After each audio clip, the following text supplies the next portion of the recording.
noite, loucos. Boa noite, loucas. Estamos aqui com mais um Papo de Louco. Hoje com um convidado muito especial, Márcio Coelho. Eu não sei se eu chamo de Márcio ou de Marcinho Coelho. Como você quiser, Dani, meu amigo. Os amigos chamam de como querem.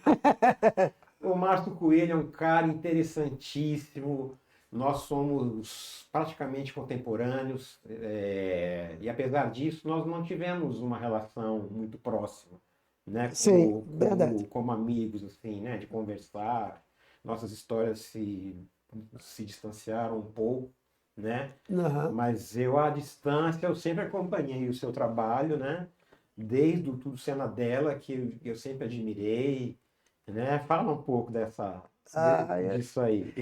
O bacana, eu vou falar assim, Dani, mas primeiramente agradecer o convite, eu acho muito bacana. A gente estava conversando sobre essa coisa de produtores de conteúdo, eu acho que quem tem que fazer mesmo e jogar luz sobre um monte de gente que a mídia venal não coloca, né? Sim. Principalmente aqui na nossa cidade, que tem muita gente interessante em todas as áreas, né? Maratona de Cena Dela, vou começar pelo fim. Tá. Agora tá na moda o LP da Tudo Cena Dela. Ah, é? Outro dia eu vi uma loja na internet vendendo como disco raro a R$ 500. Eu falei, pô, se me pagarem 500 um bocado, mas claro que não é assim, Tem né? o LP? É, o LP. E eu tenho um bocado ainda, porque é? na época a gente pegou a transição pro CD. Tá. Entendeu? Então a gente ficou naquele caminho. Então sobraram muitos LPs, né? LP era caro para vender e sobraram muito. Mas foi uma época muito rica. Todos nós da Tudo Cena Dela consideramos aquela banda uma escola. Todo mundo se virou, foi ter o seu caminho, né? O Jorge Nascimento tem seu trabalho como músico instrumental. O Carlito, cada dia melhor músico. Fui ver ele tocando com o Diego Figueiredo, com a Fafá de Belém, mandando muito bem. O Leandro estava em São Paulo com uma escola de O bateria. Leandro O Pacanhela. Leandro Pacanhela, exatamente. Também toquei com ele já.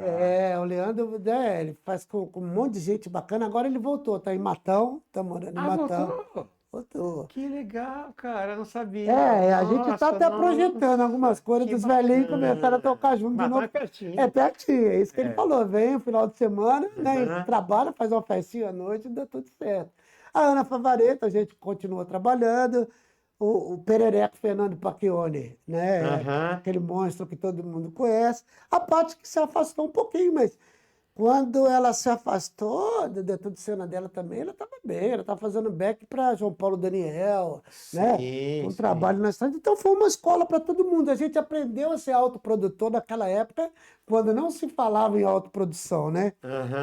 E com isso... Isso foi que ano, mais ou menos? Isso, a gente criou a banda em 89. Foi exatamente naquele mês de maio de 89, onde teve aquele primeiro festival de blues da Cava do Bosque, que eu tenho certeza que você vai se lembrar, que veio Eu fui. Juno Wells, Betta James, Buddy Guy. Guy com aquela guitarra cheia de bolinha e a camisa de bolinha também. Exatamente. Foi exatamente ali naquele mês. Tá. Então eu nunca esqueço, em 89. Mas o disco saiu em 92. Tá. Com uma ajuda do estúdio 2003, você lembra como era caro gravar, né? Tem o digital aqui, vocês sabem como é que é, né? Era muito não era caro. barato, era tudo muito caro. Aquilo que a gente faz em casa hoje, né? A gente pode fazer em casa com certa qualidade, podemos dizer assim, né?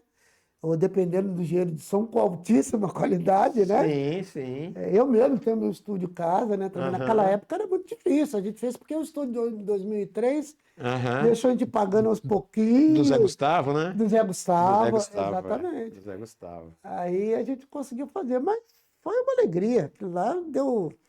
A gente chegou a fazer show para 20 mil pessoas e tomar ovo de tudo quanto é lado, porque música... A gente abriu, Daniel, um show do Lobão. Nossa. A gente tocou entre um cover do Tim Maia e o Lobão. Você imagina a gente fazendo música experimental. Lá na Praça do Relógio, na USP, em São Paulo. Bem, na saída ainda vendemos um disco. Eu falei, o saldo foi positivo. Bacana, cara. Mas tem história muito bacana, assim, porque a gente ganhou um prêmio da Secretaria de Estado da Cultura num festival que chamava Nossa Música. Pô, e a gente foi com 2 músicas até o final. Claro que tem uma explicação, né? O diretor do festival era o Arrigo Barnabé, os jurados era todo o pessoal da Vanguarda Paulista, né? O Paçoca, o Paulo Aham. Barnabé, enfim. Sim. E a gente ganhou esse festival. E eram 24 shows pelo estado. E, na verdade, eles não cumpriram. A gente fez um show no Teatro Caetano de Campos, e esse do estado, aí levavam a gente para aqui, para ali, para fazer. Uma vez nós fomos fazer um festival de música num ginásio em São Simão. E não era a final do festival, era a segunda eliminatória. Primeira eliminatória não ia dar o resultado. Só Aham, que São Simão aqui. São Simão, aqui pertinho. Fesica, né? Tem um festival. Eu não sei se era esse, eu sei que eu já Não participei. sei, é. Festival da Faz Canção. muito tempo. Festival da Canção. Faz muito Que tinha tempo. muito, né? Que tinha muito. E teve agora, recentemente, Ah, eu acho é? que o réu até ganhou um prêmio lá. Eu Ah, vi. é? Ele, eu acho que foi semana passada, final de semana passada. Tá. E aí, cara, o ginásio, a gente começou a tocar aquelas músicas atrapalhadas. O ginásio foi esvaziando até que ficaram só os jurados. Muita história, mas porque os caras gostavam, mas não sabiam para que público endereçar. O Aham. secretário de Cultura de Taquaritinga já convidou a gente para tocar no Batatão.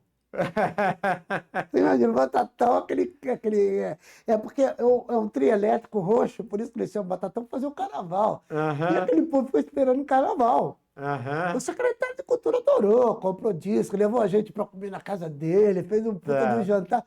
Mas o público foi O embora. público queria marchinha.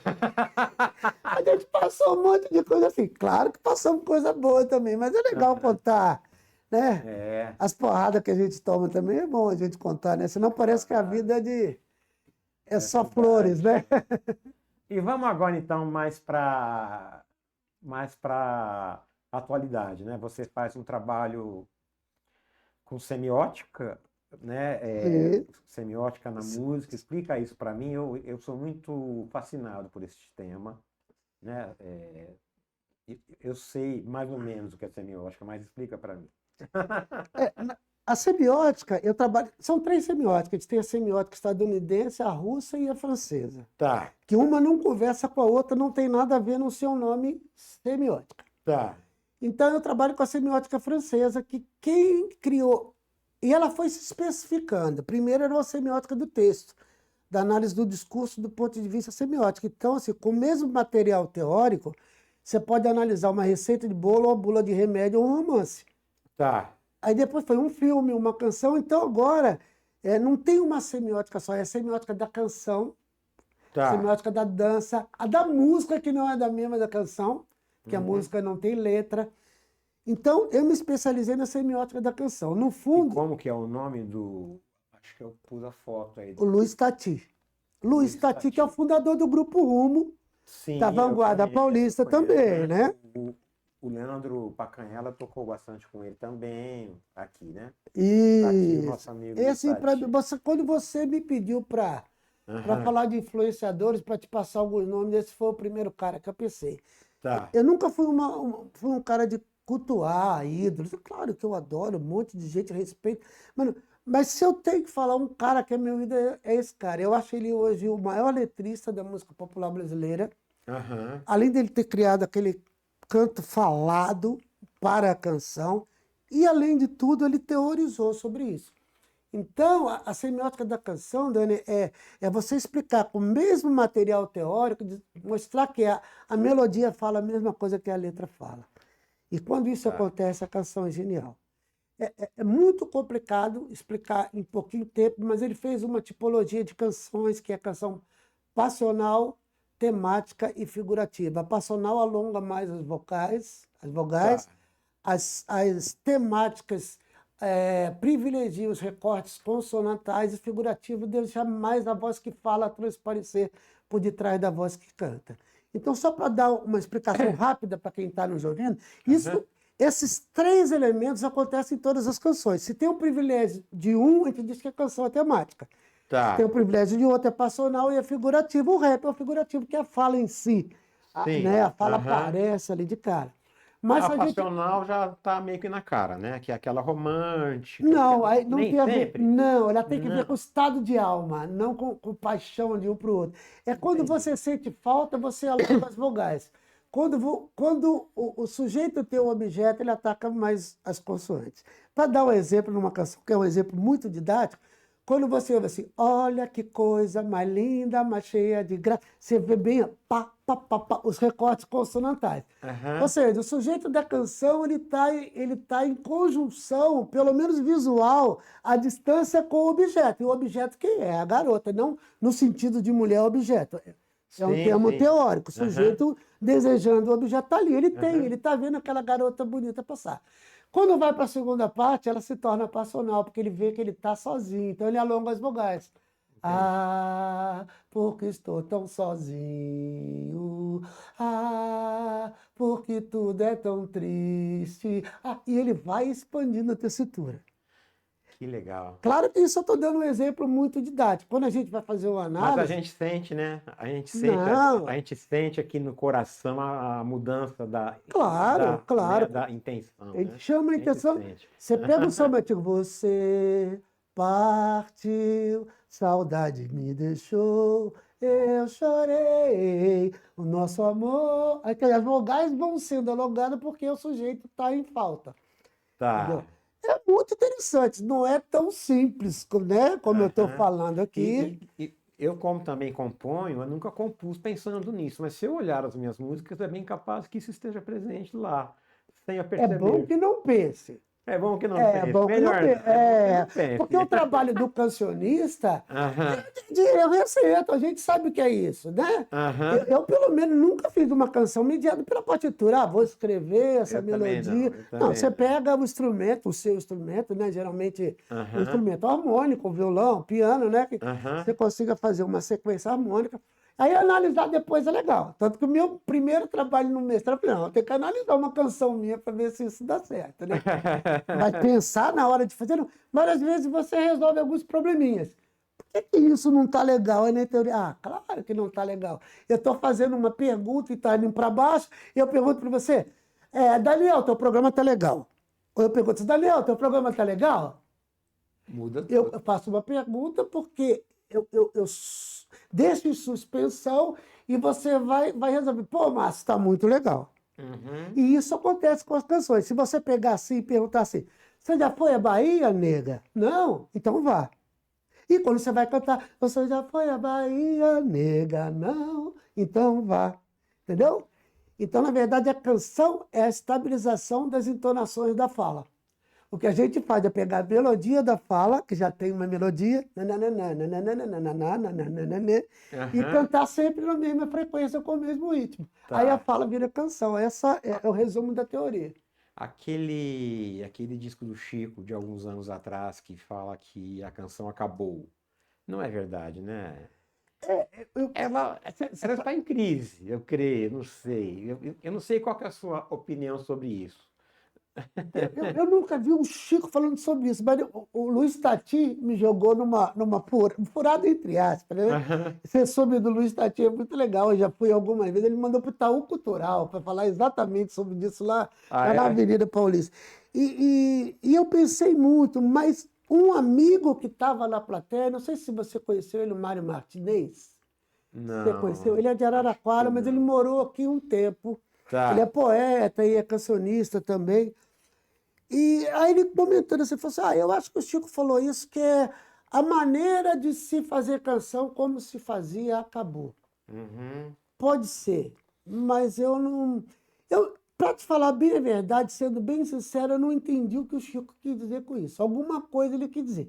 Que a canção tenha acabado de vez, claro que ele não pensou nisso, porque ele mesmo continua fazendo canção e gravando outros discos, né? Provavelmente ele tinha pensado que a influência comercial da canção tenha diminuído, né? Porque ele é um artista profissional que vive disso, né? Que vive disso e é até bem atuante nisso, né? Pode ser que ele tenha pensado nesse lado, mas de qualquer forma foi só um comentário.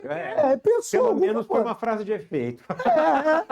Criou um efeito de marketing, porque todo mundo sabe que a canção não acaba.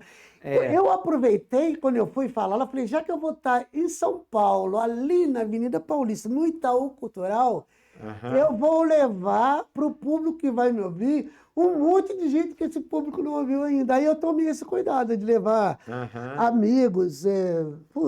Levei a música da Ivânia Catarina, que é a irmã do Vanderly, que morreu há pouco tempo, e ela morreu logo um ano depois. Ah, é? Foi uma tragédia. E, enfim, levei gente aqui da cidade, não me lembro todo mundo, nem vou citar outros para dizer que eu fiquei em falta com alguém.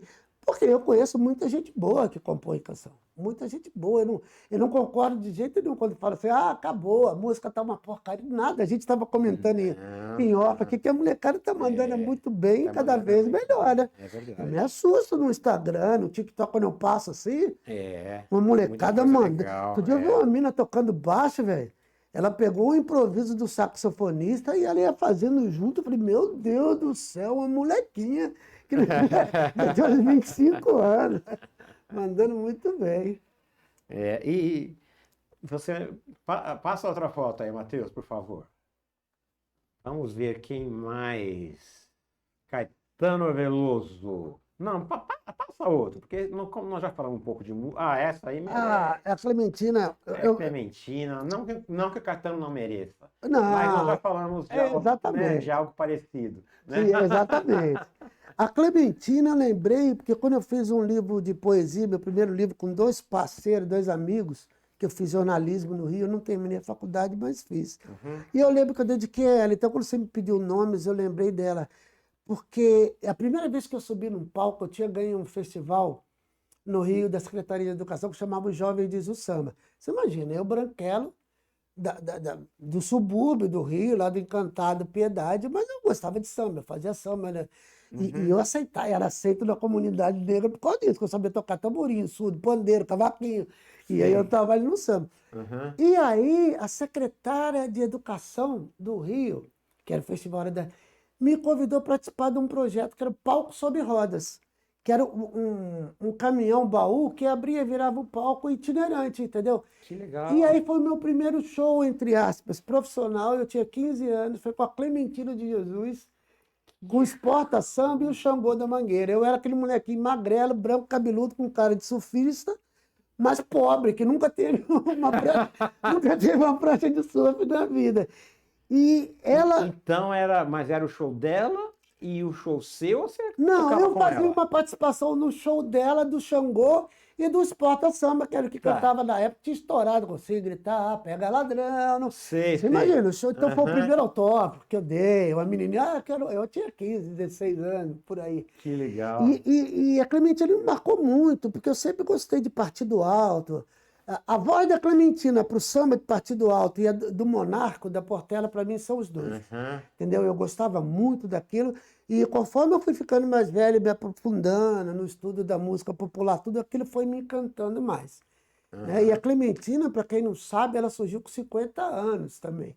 Ela ela foi cantar, o Paulinho da Viola botou no festival, ela cantando Sei Lá. Eu acho que é Sei Lá o nome do samba, vista assim do alto, mas parece o céu no chão, sei lá, e Mangueira poesia. E ela que cantou, mas com 50 anos, aí que ela foi. Aí ela não tinha sido cantora profissional. Não tinha sido cantora profissional. E ela vinha de uma relação com a escravidão muito próxima, se não me engano. Eu não sei dizer se pais não, mas avós, escrava. Ela tinha essa ligação, né? Tanto que ela canta aquele cântico, né? Tava dormindo, o Cangonga me chamou, vê se levanta, negro, o cativeiro já acabou. E assim, é uma figura porque eu tenho, assim, eu acho uma figura bonita, eu gosto da voz e da maneira dela cantar samba, assim, eu tenho verdadeira... Faz que ela morreu? Não faz tempo, né? Uns 10 anos, talvez. Eu acho que faz mais, sim. Eu não sei dizer com certeza, não me lembro agora. Ela tinha uma voz maravilhosa, uma voz e teve uma carreira rica curta, de harmônicos, né? Uma voz muito rica de harmônicos. Muito grave, né? Ajudava, né? Grave e com agudos também, né? Com Sim, sim. né? Eu gostei muito. Para mim, é uma outra que eu posso dizer que era meu ídolo. A minha ídola. Próxima aí, Matheus.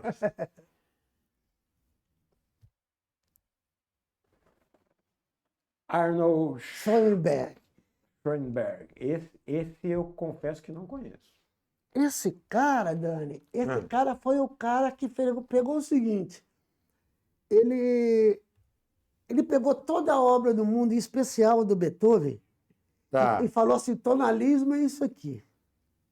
tá. Então ele analisou tudo, então tem os fundamentos da composição musical, se você vai ler, eu não sou um cara que eu tenho um ouvido genial, por isso que eu inventava minhas harmonias, eu tenho dificuldade de tirar o original, eu falei, não preciso, eu vou fazer as minhas. Tá. Entendeu? Aham. E o Chamber fez isso, ele pegou e aí ele fechou, fundamento da composição musical. Quer fazer música tonal, o Beethoven já ensinou tudo, está aqui. Então eu sou capaz de, a partir do livro dele, compor uma melodia simples, mas eu tenho certeza que vai dar certo antes de eu tocar. Isso não é meu ouvido, é só técnica. Entendi. Entendeu? Bota as bolinhas Técnica de ali. composição. Técnica de composição. Claro que você não usa isso para criação, mas você ter essas técnicas é muito bom, porque você precisa. A gente que é produtor de jingle, de arranjo, se você puder fazer aquilo rápido, você... Então ele pegou tudo isso. Aí ele falou assim: ó, esse sistema tonal acabou. Está esgotado. Eu vou propor o sistema atonal. Aí ele criou o sistema dodecafônico.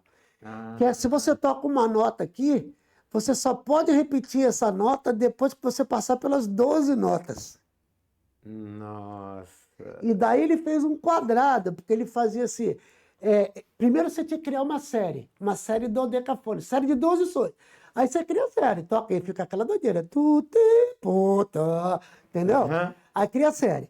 Aí você faz o reverso, né? E o retrógrado e o reverso do retrógrado. Aí no final você fica com um quadro, isso é o chamado quadrado dodecafônico, que a partir daquele quadrado você escolhe uma linha para ir fazendo a composição. E tudo que não pode acontecer, ela soa tonal. Caramba. Ela não pode ter um dominante chamando para resolver na tônica de jeito nenhum. Ou seja, ela tem que ser estranha.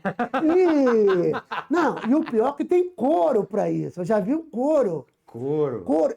E é escrito, né? O pessoal escreve, né? Tudo. Eu lembro o César Suzigan, que é um grande amigo meu, ele era muito fã do... Ai, cara, tinha um pianista de Campinas ali que só tocava dodecafônico. Já vou lembrar o nome dele. Já vou lembrar. E eu fui num show do cara, e eu falei, caramba, esse negócio é escrito? Ele falou, é escrito. Vou falar uma coisa boa em cima disso, né? Então, cara, ficou tudo estranho. Claro que eu não fazia, mas eu tenho o choro do decafônico, só que às vezes eu dava uma ajeitadinha, eu não era um radical, eu falei, não, tem que ser do decafônico. Eu digo que nosso trabalho com a Tudo Cela dela tinha inspiração no decafônica. Tá. Tanto que o improviso do Carlinhos Machado, quando ele fez nesse choro do decafônico, a partitura, ele falou, mas posso fazer do jeito que eu quero? Pode. Almeida Prado. Eu me lembrei. Sim, Almeida Prado. Exatamente, Almeida Prado. Foi regente lá, professor emérito da Unicamp. E aí o Carlinhos fazia guitarra falante, olha que ele falou assim, e eu gostei, eu falei, não precisa ser decafônica, assim tá lindo, foi a participação do Carlinhos.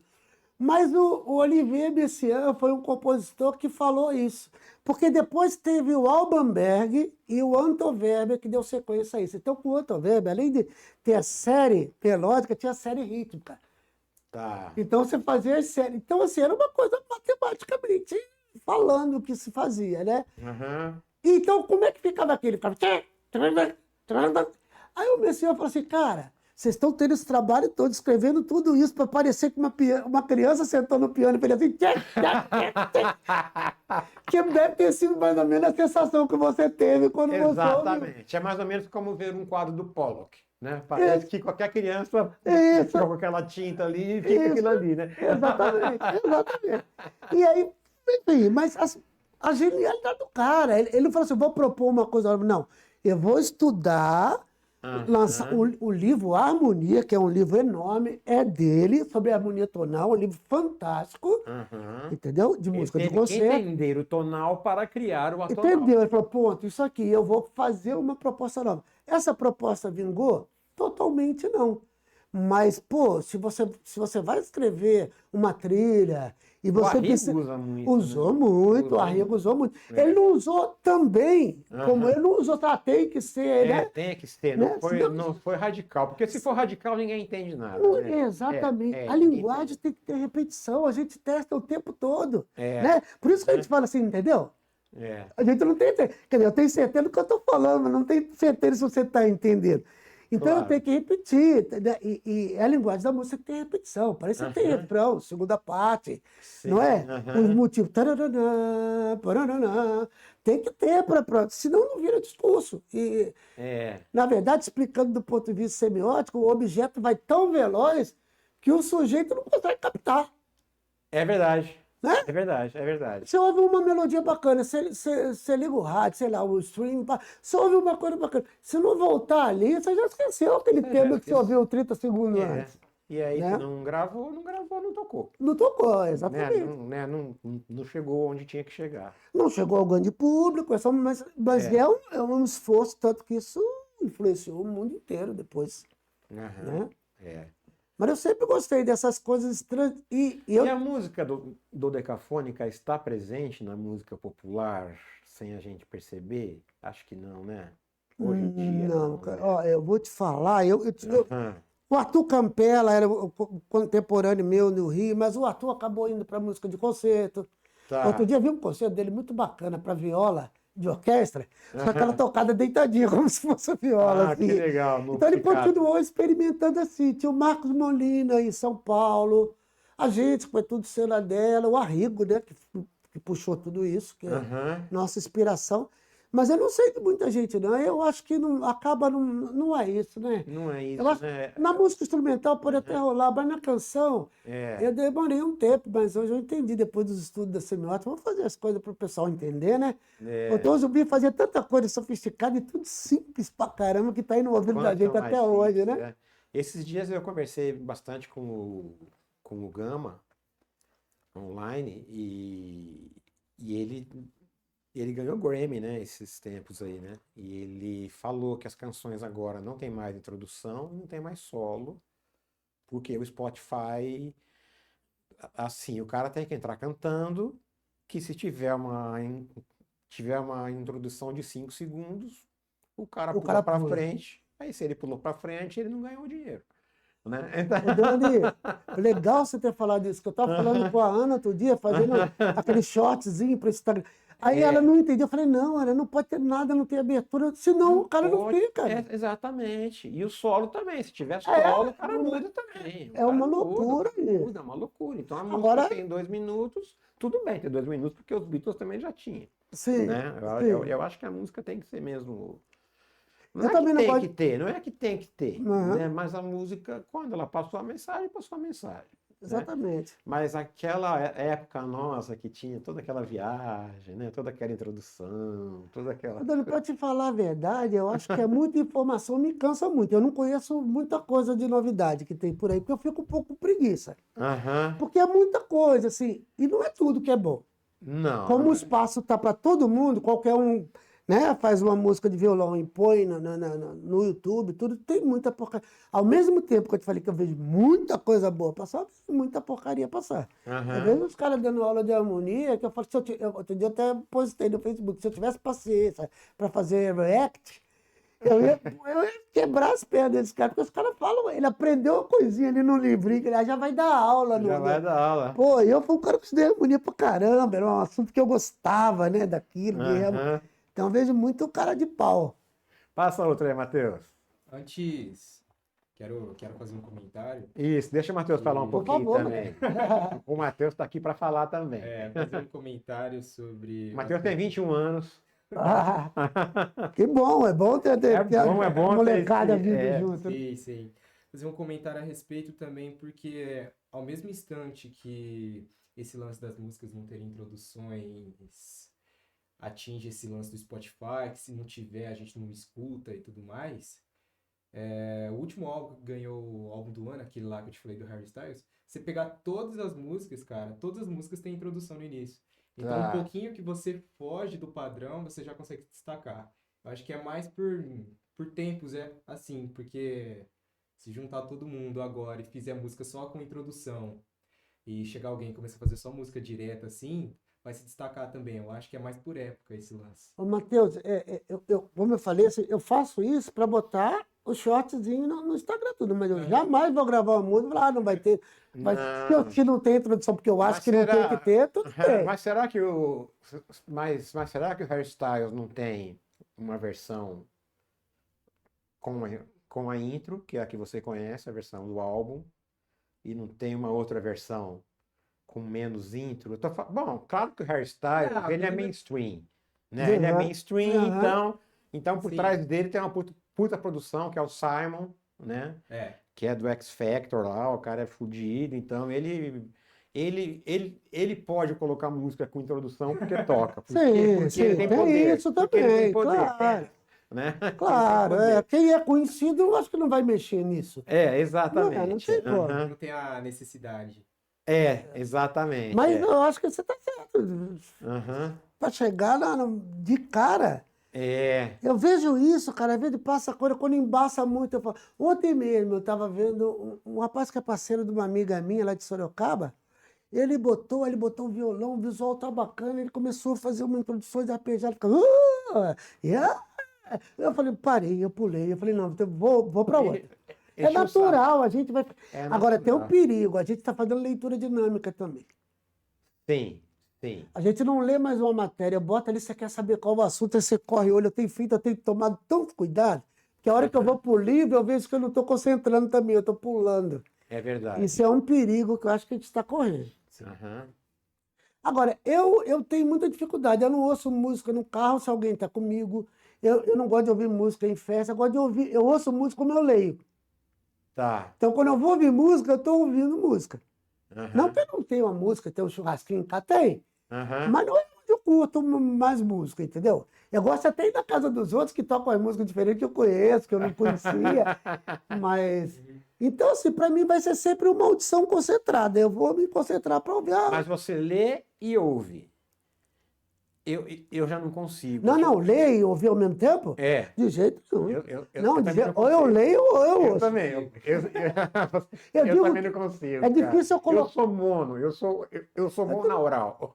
E eu não gosto de música ambiente também.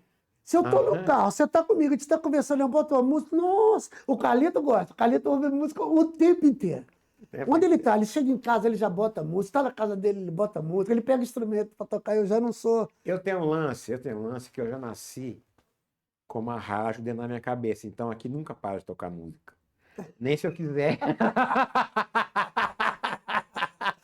Não tem como desligar. Não tem jeito. Não tem jeito, tá sempre tocando. Eu gosto de ouvir mais concentrado mesmo, para saber o que tá rolando ali. Agora, perdemos muito, né? Eu sabia todas as fichas técnicas de todos os discos que eu ouvi, hoje em dia já era, acabou isso, né? Acabou. Quando eu conheci o Bidinho falei, Bidinho, como eu li seu nome no disco do Chico, da Gal Costa, da Betânia, né? E quando eu conheci, falei... Passa outro nome aí, por favor, Matheus. O Caetano já foi, de Sati. Ladislau Tobo. Isso, Ladislau Tobo. Ô, Doni... Esse eu também não conheço. Na época do golpe na Dilma, eu estava afastado do PT, eu caí no conto como todo mundo, entendeu? Embora fosse filiado lá no Rio, aqui eu nunca tinha sido. E aquilo me incomodou muito. Eu falei, não pode, cara. O que essa mulher fez não foi roubo. Tanto que ela foi absolvida depois. E eu vendo tirar aquela mulher, quando o Sérgio Moro levou o Lula em cana, sem uma prova, eu lembro exatamente, eu subi, tinha uma estrelinha do PT ainda na minha gaveta de metal, eu botei e fiz um vídeo para esse povo. Eu falei, obrigado, Sérgio Moro, você botou a estrela no peito. E eu comecei a militar, muito. Tá. E aí eu resolvi me candidatar a vereador. Aí eu falei, pô, eu não posso me candidatar usando o meu capital artístico, porque você não transfere capital de um lado para o outro, senão todo artista que se candidatar será eleito. Claro. Porque é conhecido. Então eu tenho que me preparar. Aí eu comecei a estudar. Eu te falei que eu estava defendendo o mestrado hoje, eu defendi o mestrado do Estado, Governo e Políticas Públicas. Entendeu? Porque aí eu fui estudar. Aí eu conheci esse cara. Esse cara é um polonês, radicado no Brasil, aposentado pela ONU. Tá. Ele é um sujeito fantástico, ele explica, ele vai esmiuçando pra gente. Por exemplo, eu tenho certeza que ninguém está entendendo quando o Haddad ou o Lula fala assim que esses 13,7% dos juros, né, da taxa Selic estão atrapalhando o Brasil. Porque ninguém explica como ele explica. Ele fala assim, primeiro, ele explica para todo mundo o que é 1 bilhão. As pessoas têm dificuldade de entender a diferença de 1 milhão para 1 bilhão. Então ele fala assim, 1 bilhão aplicado a 5% ao ano rende R$137 mil por dia. Aí você entende, pô, 137 é 13,7 de 1 milhão. Sim, sim. Entendeu? Agora o cara ganha por dia, isso é muito mais dinheiro. Então ele fala com essa linguagem, ele mostra como que os bancos, o dinheiro que está disponível ali... Ele é um cientista político. Não, ele é um economista. Ah, tá, um economista. Então ele fala dessa era do capital improdutivo. Tá. Se 1 bilhão te gera R$137 mil a 5% ao ano, você imagina quando com 13,7. Aham. Então, se você tem 1 bilhão, eu mesmo, se eu tiver 1 bilhão, eu vou montar uma indústria ou vou comprar títulos do governo para ganhar 13,7% ao ano?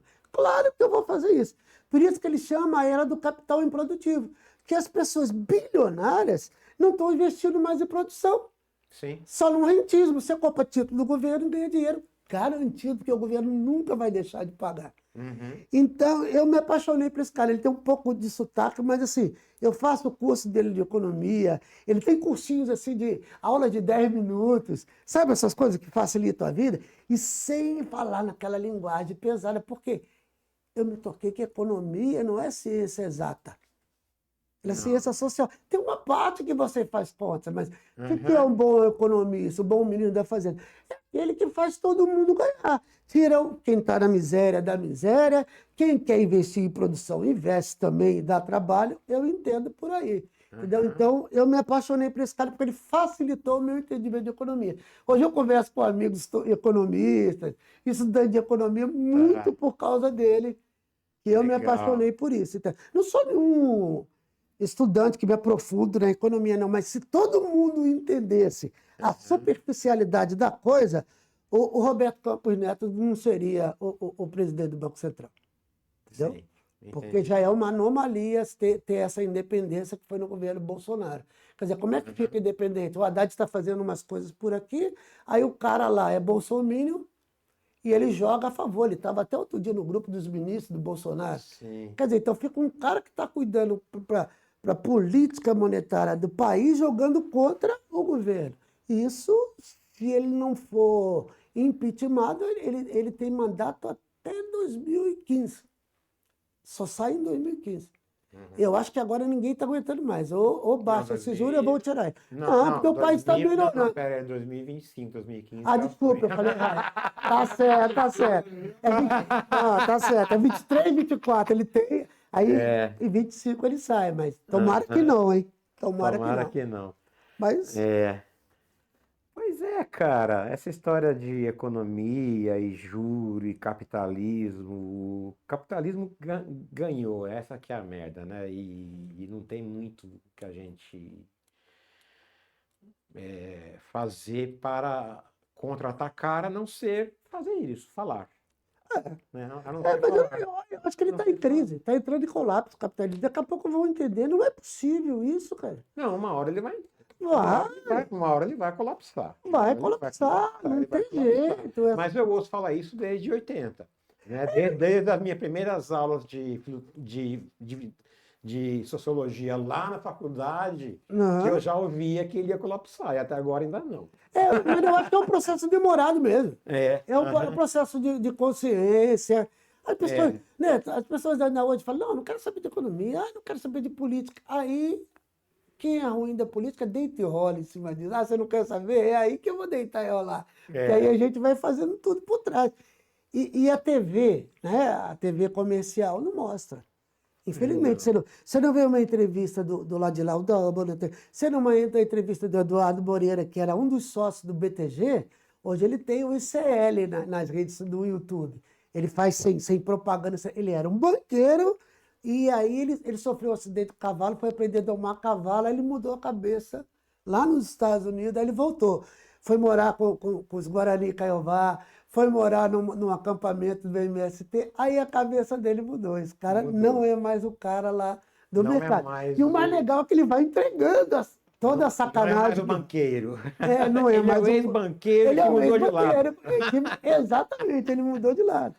E eu acho que devagarzinho as pessoas vão entendendo. Eu creio, não vai ser para o meu tempo, né? A gente estava conversando, eu estou com 61 anos, então eu acho meio difícil que eu consiga ver, mas eu acho que vai colapsar geral, não tem como. Sabe por quê? Capitalizar o que que é? É acumular, né? Socializar é você espraiar. Então, no limite, teoricamente, todas as empresas vão ser de um dono só. Porque já é mais ou menos isso hoje. São os fundos, né? O que está acontecendo na educação brasileira? O Jorge Paulo Lema, que é o dono da Ambev, está comprando a educação brasileira. Sim. Entendeu? O Paulo Guedes estava nesse meio. Então, quer dizer, então eles compram. Eu sou autor de livro didático, então eu não sei mais hoje quem é meu patrão. Comecei na editora Saraiva. Aí Melhoramento foi lá, comprou, a Somos comprou, que agora estão tudo num lugar só. Às vezes alguém escreve, eu vejo que está escrito lá o nome de uma outra editora e eu estou achando que eu estou falando para o outro. Tem um documentário do Silvio Tedler que se chama Dedo na Ferida, que eles mostram isso. No fundo, são 6 grandes fundos monetários internacionais que são donos de tudo. Então, quando eu falo assim, uma pessoa só vai ser dono de tudo, parece uma loucura, mas pode ser uma pessoa jurídica. Sim. Não é uma pessoa física, mas é uma pessoa jurídica que vai ser dono de tudo. E se é dono de tudo, não tem concorrência, faz o que quiser. Então, assim, a lógica é socializar. Que graça tem você ter, né? Se com 1 milhão você ganha 137 mil por dia, aplicado 5% ao ano, que graça tem você ter 30 bilhões guardados, vendo um monte de gente morrendo de fome, cara? Isso é lógico. Só para você olhar e sair na lista da Forbes em primeiro lugar. Essas pessoas, né? Essas pessoas muito ricas, quando eu convivo com elas por questões profissionais, é muito estranho, cara. Parece que eles não enxergam nada, ninguém. Eles só olham para si mesmo. Ô, Dani, É uma coisa incrível. Eu vou te perguntar o número, eu tenho certeza que você vai errar, porque essas pessoas eu sei, não estão nem aí com o que está acontecendo, mas a informação não chega para gente. Você sabe quantas favelas tem em Ribeirão Preto? Não sei. Chuta, muito. 200? 120. 120. Você ainda chutou bem. Chutei bem. As pessoas me falam 5, 15. 120. Agora, pô, eu moro em Bonfim. Sabe? Eu venho até onde? Claro, eu sou frequentador das comunidades, porque eu milito politicamente, eu encontro essa galera do MST, da União Movimento de Moradia. Mas, em geral, a gente não vê. No nosso caminho, a cidade está super legal. É. Agora, lá na cidade de Locomotiva, chove, sabe? Entra água nos barracos de todo mundo. Então, todo mundo perde agora, tudo você toda hora. imagina o cara que está num casarão, com segurança, tudo, que ele entra num carro blindado, ele não está vendo isso. Agora, não ver, tudo bem. Agora, não querer ver, isso é muito perverso. É verdade. Isso é muito perverso. Eu não tenho... Para mim não tem graça. Pô, por que eu quero ser melhor do que o Dani? Não seria legal eu fazer sucesso, ganhar dinheiro e o Dani também? Claro. Por que essa lógica competitiva tem que imperar? Por que não colaborativa? Não é como você estava contando aqui em off. Você esteve lá com o Sérgio Dias, você operou, em troca ele gravou. Pô, isso é a troca. Se todo mundo faz assim, e nós músicos temos dificuldade de fazer isso. Temos sim. Os sertanejos se juntam, É. o pessoal do rap se junta muito, o pessoal da MPB não se junta muito. Talvez no rock and roll um pouco mais, mas também não é muito. Acho que o pessoal da MPB tem o ego um pouco inflado. Tem. A gente não vê se unir, cara. Quantas vezes eu propus, eu falei, gente, eu falava com um amigo, eu falei assim, o Caetano abre a boca, ele fala bem do Gil, o Gil abre a boca, fala bem do Caetano. Se a gente fizer isso entre a gente, um vai empurrando o outro. Agora o cara vê passar teu trabalho na rede social, ele não dá nenhum um joinha ali, um like, entendeu? Não compartilha. A gente precisava sair dessa lógica competitiva para uma lógica colaborativa. Colaborativa. Claro, e melhora para todo mundo. Eu acredito que uma hora chegue nisso, porque o grande problema é o sujeitinho que quando você fala em socialismo, ele tem um prisma igual o meu e ele acha que vão tomar o prisma dele. Porque ele é rico, porque tem um prisma em 2015 igual o meu. Esse que é o... Se ele souber que todo trabalhador é pobre, né? Porque se você para de trabalhar, você não tem dinheiro para viver, você é pobre. Você pode ganhar 10, 20 ou 100 mil. Sim. porque o teu dinheiro vai acabar. Você é pobre, né? Uhum. O rico não precisa trabalhar. Você acha que o Jorge Paulo Lemann trabalha? Mora na Suíça, trabalha por quê? Dinheiro da Ambev, de todas as empresas, ele fica só fazendo jogadinha para botar políticos que vão defender o interesse dele, como a Tabata Amaral e outros. Ele joga uma mentirinha aqui para as ações caírem, para ele comprar, depois ele joga outra mentirinha aqui para as ações subirem para ele vender. É isso que ele faz. Lesa todo mundo com as americanas. É. E não é preso, não está sendo investigado, tomara que seja, parece que vai, mas você imagina, ali foi muito dinheiro, muito valor. Você imagina quanta gente que comprou, não recebeu, não é verdade? E saber que aqueles 3 bandidinhos ainda saem na lista da Forbes, né? Tem um sociólogo o Emi Sader, ele fala assim, se o macaco começar a acumular um monte de banana, mais do que ele dá conta de comer, a gente acha estranho, né? Mas quando um humano faz isso, a gente põe na lista da Forbes. Matheus, que horas são, cara? Quanto tempo faz que nós estamos no ar? 45. 45 minutos? Ah, tá cedo, então vamos conversar mais. Pra mim, eu converso. Eu Então gosto vamos de conversar, conversar. eu gosto muito de conversar, Dani. Vamos Eita, pro próximo. vamos ver se tem mais uma figura aí, esse aí. Ô, Dani, esse aí eu vou te passar a informação, porque esse aí eu conheci há pouco tempo Aham, e eu fiquei encantado. Nesse curso, é um curso que a Fundação Perseu Abramo, eu sou dirigente do PT, sou secretário de Cultura do PT Municipal. aham, E a Fundação Perseu Abramo ofereceu uma bolsa na Faculdade Latino-Americana de Ciências Sociais para tá, fazer uma maestria internacional. Essa faculdade ela existe na América Latina inteira e tem sede em Porto Rico. Ela é em português, não é nem em espanhol, é tranquilo de fazer. E eu tentei, eu poderia não ter conseguido, porque eles estavam dando prioridade para quem não tinha mestrado e doutorado. Eu acabei conseguindo e fui fazer. tá. Não teve uma aula sobre Pierre Bourdieu, não teve nada sobre cultura, mas numa bibliografia tinha uma coisa lá que, sabe, que chamou a atenção, o tal do capital cultural. Aí eu fiquei encantado. Porque o Pierre Bourdieu, ele largou a filosofia para a sociologia, porque é o seguinte, com todo o respeito à filosofia, tem método analítico, tudo, lógico, mas em tese você pode falar o que você quiser. Sim, Na sociologia, na antropologia, você tem que fazer pesquisa de campo e tem que comprovar aquilo. tá. Então, no final da década de 60, na França, ele começou a notar que estavam naturalizando o fracasso escolar. Então, por isso, o Márcio tira só 10, o Daniel só tira 4. Ele nasceu burrinho mesmo, o Márcio é inteligente. Aí ele foi estudar, ele foi ver, não. O pai do Márcio já tinha curso superior naquela época, na casa dele tinha biblioteca, o pai do Márcio colocava concertos para a juventude na televisão, ele ouviu, ele sabia o nome dos artistas, então ele acumulou. Quando ele chegou na escola, a professora gostou dele, que ele já tinha um capital cultural. Sim. O Dani não tinha, infelizmente o pai dele era operário, né? Não tinha nem livro na casa dele, ele não viu nada. Claro que ele não vai acompanhar como Márcio. Aham, E, seguindo os estudos, ele sacou que o capital cultural, um acúmulo grande de capital cultural, ele é tão importante quanto o acúmulo de capital econômico para prestígio na sociedade. tá. Você acabou de falar, quando eu estou perto desse pessoal rico, você está por quê? Por causa do seu capital cultural.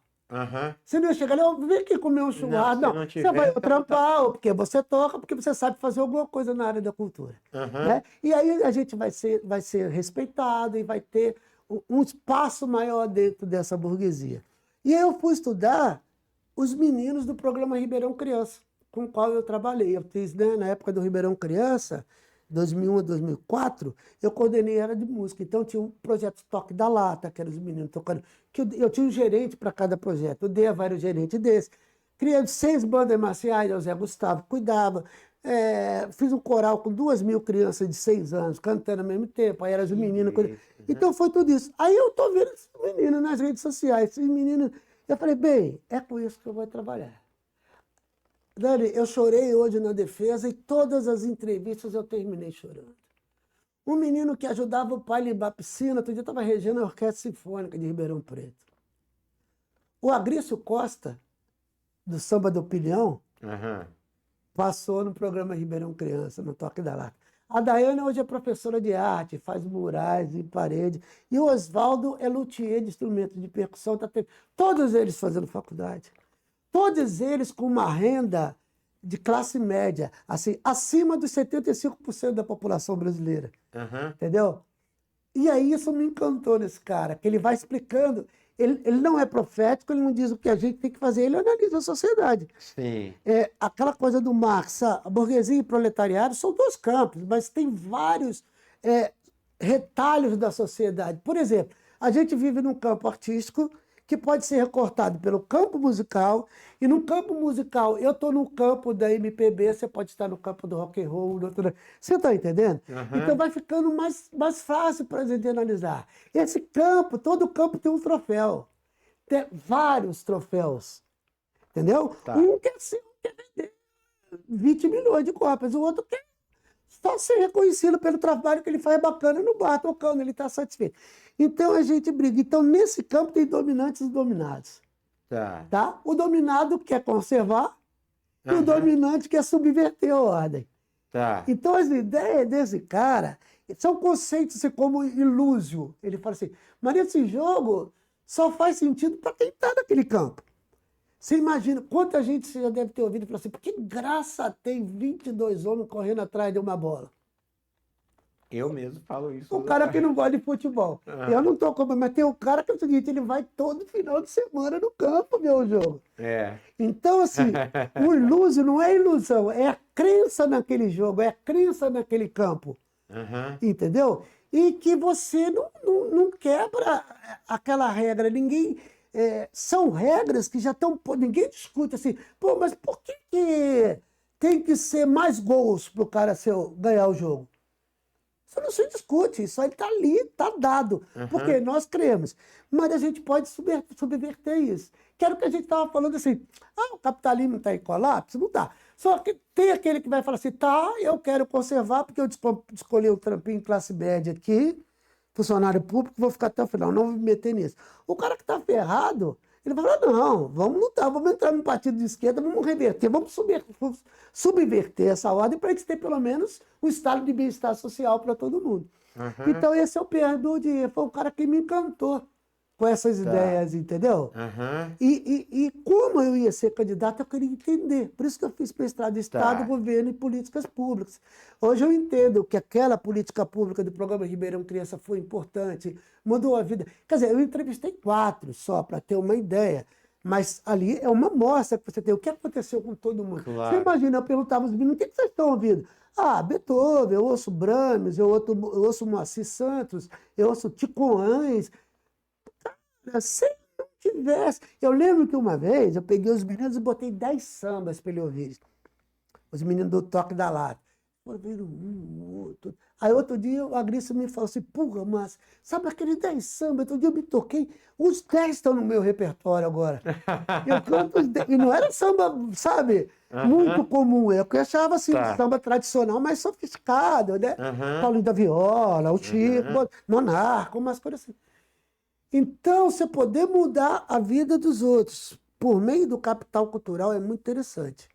Entendeu? Então, a política cultural me interessa mais nesse sentido, não só de saber, pô, tem o edital da Lei Paulo Gustavo? Tem, a gente tem direito, a gente vai entrar no edital, a gente merece ganhar, como recebemos da Lei Aldir Blanc, que você deve ter recebido também, não sei, enfim, eu recebi, procuramos, todo mundo para receber. Isso é uma coisa legal, mas a política cultural ficar voltada só para discutir editais, para mim não é legal, a gente precisa discutir o seguinte, o que a gente pode fazer para aumentar o capital cultural da gente pobre?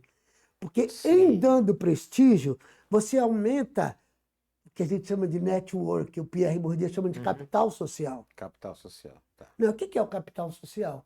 Pô, E é uma coisa assim que eu tenho, você tem, eu queria que o Matheus também tem, mas Sim.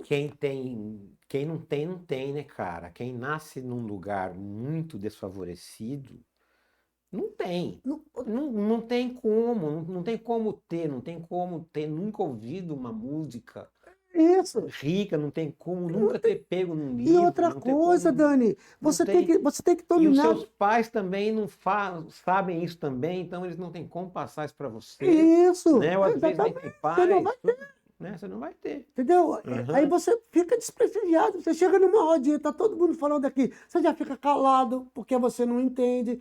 E você não domina os códigos que é preciso para entender aquilo. Né? Quando a gente ouve uma música instrumental mais sofisticada, o cara que não consegue entender o discurso musical que está rolando, ele não vai curtir mesmo. Não. Se ninguém ensinou para ele, não é? O cara que senta na frente de uma orquestra, ele não consegue diferenciar, sabe? Que as cordas estão trabalhando junto com as madeiras, que ali ele não sabe a diferença do violoncelo para o contrabaixo. Ele curte menos. Uhum. Em tudo, não é Na verdade? verdade, ele enche o saco e vai embora. Ele enche o saco. E eu gostei, Dani, porque eu saquei isso muito cedo. Porque, como eu te falei, pobre do subúrbio do Rio, a minha mãe assinava o clube do livro. Eu lembro disso. Lembra disso que ia na porta vender? Ela pouco. Vinha, né? Vinha, todo mês. Todo mês. E aí eu lembro que eu li Espumas Flutuantes, eu li Clarice Lispector, eu li Fazenda Modelo, do Chico Buarque. Foi ali que eu comecei a sacar que eu gostava de anotar palavras e eu de vez em quando mandava uma. Difícil, um peremptoriamente, uma celeridade, que ninguém sabia. E eu comecei vi que aquilo me dava moral. Tá muito novinho, eu já escrevia complicado. Quando eu cheguei no ensino médio, eu já fiz uma redação, a professora já passou no mimeógrafo, passou para todo mundo. E eu já sabia como fazer 2 pontos de travessão, porque eu lia, aquilo não me foi ensinado, entendeu? E aí eu saquei que o Pierre Bourdieu fez isso também. Ele fez a história das economia das trocas linguísticas. E depois ele fez das trocas simbólicas. Tá. Que aí ele trabalha com todo o capital simbólico, entendeu? É tudo muito complicado, mas é muito legal de entender. E a gente fica feliz que a gente sabia disso o tempo todo, só não tinha nomeado. É verdade. Não é? Eu já tinha pensado nisso várias vezes. Como é que uma criança, né, cujos pais, ou às vezes nem tem pais, mas cujos pais são muito limitados, como é que ela vai aprender? Porque quando ela chega na escola já é tarde. Já é tarde. Já era. É isso que o Bourdieu fala. Já era. O primeiro capital cultural que é incorporado em casa, velho. Em casa. Minha filha ouvia Castelo Rá-Tim-Bum, ouvia o Grupo Rumo, que era para ser. Um dia eu cheguei em casa, Dani, a minha filha com 8 anos, ela estava com um sonzinho assim, ela tirava o disco da Elza Soares e botava do Chico, tirava do Chico, Dura na Queda, aquele samba complicadíssimo. Falei, filha, o que você está fazendo? Ela falou, estou vendo quem canta melhor. Uns 2 anos depois, ela voltou chorando para cá e falou, pai, só eu conheço o Chico Buarque, minhas amigas não conhecem o Chico Buarque. Eu falei, que bom, filha, você conhece o capital. Não, eu nem sabia disso, mas o capital cultural dela estava mais elevado que a da escola. Mas isso é verdade, Dani. Mas isso realmente, porque eu tiro, por exemplo, assim, o curso de música hoje que você vai fazer. É um dos poucos cursos que você tem que saber antes para poder entrar. Você tem que ter toda uma teoria antes, todo um conhecimento musical amplo para você fazer a prova e conseguir. Tem que ter o teste de aptidão, né? Primeiro você faz. E eu sempre quis fazer, mas eu não tive esse capital. Sim. Eu ainda tenho um gosto musical assim mais amplo, porque quando eu era pequenininho, lá atrás, eu achei um CD da minha mãe da Madonna. Aí descobri a música pop. Falei, putz, gostei disso aqui é diferente, isso aqui não é brasileiro e tudo mais. Aí eu fui engateando, tanto que formou meu gosto musical de hoje, a partir dali. Mas eu vejo, por exemplo, um outro primo meu da família, de idade similar. Ele não sabe quem é a Madonna, ele não sabe quem é o Michael Jackson. Para ele, a vida se baseia no sertanejo, no arrocha, no funk e tudo mais. É um capital muito, muito reduzido, que eu acho. É uma coisa mais ampla, que não te dá possibilidades de crescer esse capital de forma natural. Tem que ser apresentado, tem que ser apresentado. Agora, quando todo mundo entender que isso é importante, porque se você tem prestígio na sociedade, você tem um capital social, né? Sim. Só para quem está nos vendo ver o que é o capital social. Pô, se eu tiver um problema em casa de saúde, eu tenho um monte de amigo médico. Sim. Eu digo, cara, pô, você não quebra meu galho aqui, não vou nem no médico. Tô com dor de dente, meu. Agora, eu tenho um monte de amigo dentista. Tá? Não é? Você tira não é verdade? O Gama mesmo que a gente estava comentando. O Gama. Agora, você imagina o cara que nasceu lá na comunidade, como é que ele vai fazer um médico se aquilo não fez parte da vida dele? Não é verdade? Agora, quando todo mundo não, na parte dos dominados, sacar que isso dá prestígio e pode dar mobilidade social, aí muda tudo. Sim. Ah, para que eu vou? Para que eu vou no museu? Né? Eu fico imaginando aqui em Ribeirão Preto, quase ninguém conhece o Instituto Figueiredo Ferraz. Eu mesmo não conheço. Eu morava a 5 quadras de lá e nunca fui lá. Você vê como é que é? Eu que sou um cara que adoro, que já fui no Louvre, que já fui no Dorset, mas aqui eu não fui. Eu fui em Otim primeiro. Então. Eu fui em Otim. Aí eu vi aqui, obra que estava lá em Otim, estava aqui também, de arte moderna, entendeu? A gente tem preguiça, né? Mas, pô, outro dia alguém falando, só havia manchete falando que a elite só vai no museu fora do Brasil. É verdade. Não é? Quando a gente está fora, viajando fora, a gente vai à igreja, vai conhecer a catedral, vai, né? Os quadros do Calixto aqui na nossa catedral quase ninguém conhece. Ninguém conhece. Né? Ninguém frequenta. Mas é isso, as pessoas têm que sacar, é isso, é poder, cara. Conhecimento é poder. É poder e pode possibilitar a mobilidade social. Eu sou prova disso. Eu cheguei aqui, Dani, morar em Ribeirão em fevereiro de 88. Eu cheguei em dezembro, fiquei 2 meses em Cravinhos, porque minha mulher era de Cravinhos. Eu tinha dinheiro para ficar uma semana em um violão. Só isso. Não tinha pai rico, nada. Casei com uma mulher com 2 filhos. O que eu fiz? Eu estudei, aí eu virei professor da universidade. Com isso, ela ganhou bolsa, ela estudou também. Você entendeu? Foi ampliando o capital cultural. E outra coisa, velho, desculpa, mas às vezes serve para dar carteirada na cara de burguês também. Certo. Entendeu? Você é rico pra caramba, mas eu sou doutor. E esse título você não compra lá na USP, velho. Não tem, você vai ter que passar alguns anos estudando para poder comprar esse título, entendeu? Você sabe que isso foi um pouco, né, que eu fui estudar, porque eu estava tão bravo, falei, puta, acredito no meu trabalho, cara, não pinta nada. Naquela época a gente esperava gravadora ainda, né? Pinta uma grande gravadora. Eu falei, eu vou estudar que eu vou ser doutor. Aí liguei para minha mãe e falei, mãe, vou ser doutor. Mas como você tinha acabado de entrar como aluno especial, não estava nem no mestrado ainda. Falei, eu vou ser doutor, porque isso depende de mim. Não depende do dono da gravadora, depende da minha dedicação. Certo. É diferente, né? No caso da gente, não adianta você ser um puta baixista, puta guitarrista, porque não adianta. A gente Não conhece adianta. vários ótimos. Claro. Né? Mas se não tem a bênção ali de quem tem grana, de quem vai investir no marketing, salvo raras exceções no pop, né? Como a Anitta, né? E às vezes é até uma maldição, né? Porque tem a bênção, mas também depois que espreme, joga fora. Aí espreme todo um pouquinho e joga no lixo. O lado bom é você poder fazer o que você quer da maneira que você quer, sem aceitar nem pintar. Exatamente, porque se um cara desses pega você, é muito provável que ele está querendo só te usar. Claro. O Clemente Magalhães, no podcast dele, alguém estava dando uma entrevista, não me lembro quem foi que falou, que eles fizeram uma proposta, a Cássia Eller foi na gravadora, disse que o cara, eu não sei quem era o cara, que maltratou, acho que era o Maíta ou Bahia contando. Tá. E aí disse que maltratou, que ela saiu, sentou no meio-fio e foi chorar. A gente sabe como é que era essa relação. Era relação patrão-empregado, ponto final. E aí, eu acho que foi o Maíta ou Bahia, chegou para ela assim, vamos fazer o disco no meu estúdio? A gente faz e chega lá com ele pronto. Não vou me lembrar também qual eu disse.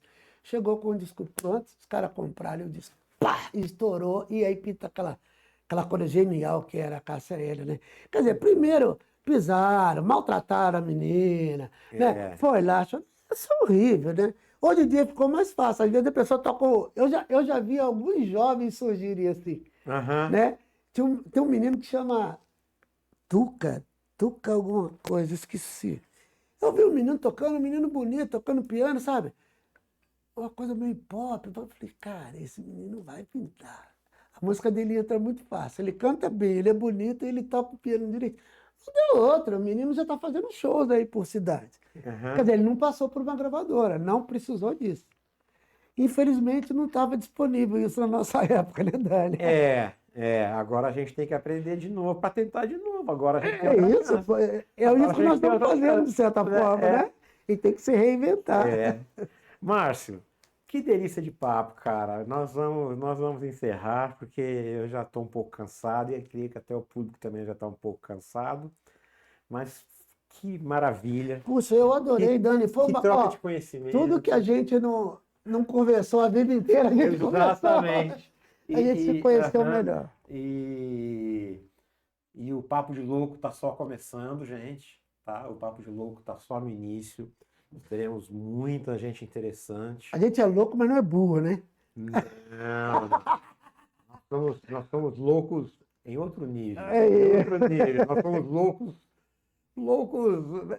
loucos no bom sentido. Vai. Sim. Maluco, beleza. Na verdade, este nome deste podcast quer justamente provocar isso, Aham. provocar esse debate, né? O louco é uma coisa negativa ou o louco é uma coisa positiva? Então vamos deixar isso no ar. Tá bom, deixando. Dá um abraço. Grande Opa, tô Márcio. preso aqui. Valeu, meu irmão. Beleza, meu Prazerzão irmão. estar com você.